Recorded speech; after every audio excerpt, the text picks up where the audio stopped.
அனைவருக்கும் வணக்கம். எல்லாரும் எப்படி இருக்கீங்க? அனைவருக்கும் இனிய கார்த்திகை தீப திருநாள் வாழ்த்துக்கள். ஸோ நாம் கார்த்திகை தீபத்துக்கு ரெடி ஆயாச்சு. அதுக்கு முதல்ல நம்ம பழைய அகலெல்லாம் எடுத்துருக்கோம். இதை எடுத்து நாம் தண்ணியில் ஊற வச்சுக்கலாம். கடைசியாக நம்ம யூஸ் பண்ணிவிட்டு வைக்கும் போது நல்லா வாஷ் பண்ணி வச்சுட்டோம் அப்படின்னா இப்போ எடுத்தோடனே டைரெக்டாக தண்ணியில் போட்டு இப்படி ஊற வச்சுக்கலாம். அதோடு சேர்த்து வருஷம் புதிய அகல் வாங்கிறது நம்ம வழக்கம். ஸோ அந்த மாதிரி இப்போ 8 அகல் வாங்கியிருக்கோம். அது புதுசுன்றதுனால ஃபஸ்ட்டு அந்த தண்ணியில் போட்டோடனே நல்லா உள்ள தண்ணியை உறிஞ்சோம். அதுக்கப்புறமா ஊற வச்சு எடுத்ததுக்கப்புறம் நம்ம அதை பயன்படுத்திக்கலாம். ஸோ அதனால் பழைய அகல் ஊற வைக்கிற மாதிரியே இவங்களையுமே ஊற வச்சிடலாம். ஸோ எல்லாரையும் ஒரு 1/2 hour வரைக்கும் தண்ணியில் இருந்தால் போதும்.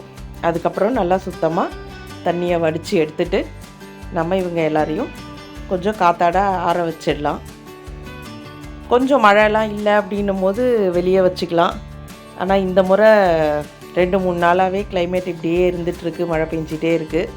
ஸோ அதனால் வெளியில் ஒரு சேரில் வச்சு கவுத்தி வச்சுருக்கேன் எல்லாரையும். ஸோ அது கூடவே நம்ம புதுசாக வாங்கின இந்த அகல் அவங்களுமே அந்த ஈரம் காயறதுக்காக நம்ம கவுத்தி வச்சிடலாம்.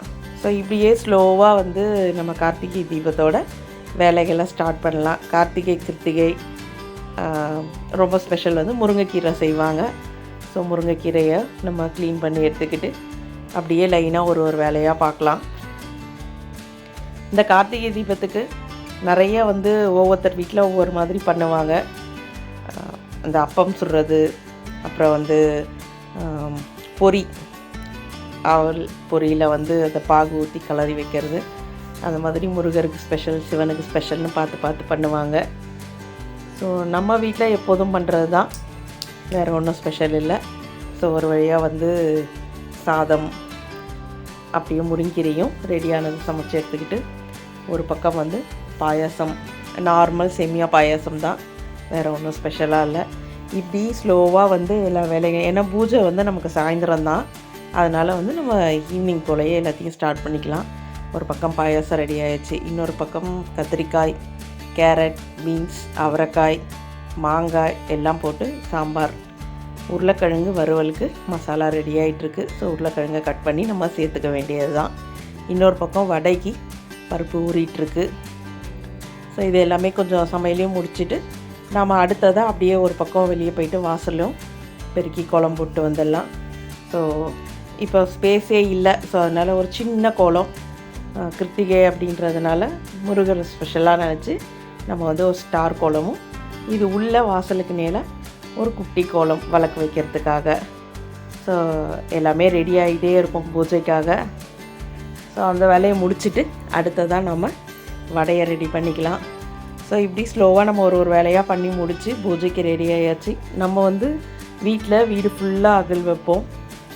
ஸோ அதனால் அகல் விளக்கெலாம் ஒரு பக்கம் தட்டில் ரெடி பண்ணி வச்சுக்கலாம்.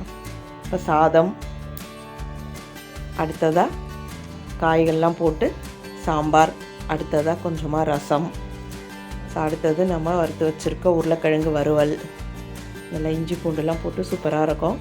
அடுத்ததாக முருங்கைக்கீரை, எப்போதும் நம்ம போடுற வேர்க்கடலை போட்டு பொரியல், அடுத்ததாக வடை, பாயாசம். ஸோ இப்போ நம்ம சாமி கும்பிட்றதுக்கும் எல்லாம் செஞ்சாச்சு. அடுத்ததாக நம்ம விளக்கேற்றிட்டு வந்துடலாம், நேரம் ஆயிடுச்சு. ஸோ காற்றுல நிற்காது, சில நேரத்தில் மழை இருக்கும். ஆனாலுமே என்ன நடந்தாலும் நாம் செய்கிற வேலையை நம்ம செய்வோம் அப்படின்னு சொல்லி கொஞ்சம் காற்று தான் இருந்துச்சு, இருந்தாலுமே கொஞ்சம் அப்படி வச்சாச்சு. ஓரளவுக்கு அதிகமாக வைக்கலை, அப்படியே அந்த காம்பவுண்ட் சுவரெல்லாம் கொஞ்சம் அதெல்லாம் வச்சு முடிச்சுட்டு அப்படியே வீட்டு வாசலில் நம்ம போட்டு வச்சுருந்த கோலத்தில் நம்ம எப்பயும் வைக்கிற மாதிரி குத்து விளக்கு வச்சு சுற்றி அகலெல்லாம் வச்சாச்சு. ஸோ இந்த கார்த்திகை தீபத்துக்கு நீங்கள் எல்லோரும் எப்படிலாம் பண்ணிங்க அப்படின்றத ஷேர் பண்ணுங்கள். இந்த மழை தான் தூரிக்கிட்டே இருந்துச்சு, உள்பக்கம் சுவர் பூரா தண்ணி வடிஞ்சிட்டே இருந்துச்சு. இருந்தாலுமே அங்கே எல்லாம் வச்சாச்சு, எல்லா பக்கமும் நம்ம அகல்லாம் வச்சுட்டு அது பார்க்கவே ரொம்ப அழகாக இருந்துச்சு. கடைசியாக பின்னாடியும் வச்சுட்டு அடுத்ததாக நாம் வச்ச இடம் எப்போதுமே நம்ம வைக்கிற நம்ம மாடி தோட்டம். ஸோ இங்கேயுமே விளக்கெல்லாம் வச்சுட்டு பார்க்கும்போது ரொம்பவே அழகாக இருந்துச்சு. என்ன இந்த மழையில் ஃபுல்லாக கொஞ்சம் ஈரமாக பாசியாக அப்படி இருந்துச்சு. இருந்தாலும் பொறுமையாக போயிட்டு பில்லர் மேலெல்லாம் விளக்கு வச்சாச்சு. ஸோ இந்த கார்த்திகை தீபம் அப்படின்றது அந்த விளக்கெல்லாம் ஏற்றி வீட்டில் படையல் போட்டு கொண்டாடிட்டு கோவிலுக்கு போக முடிகிறவங்க கோவிலுக்கு போயிட்டு வரலாம். ஸோ நாம் இப்படி தான் சிம்பிளாக நம்ம கார்த்திகை தீபத்தை கொண்டாடி முடிச்சாச்சு. நன்றி. நலம் பெறுக, வளம் பெறுக.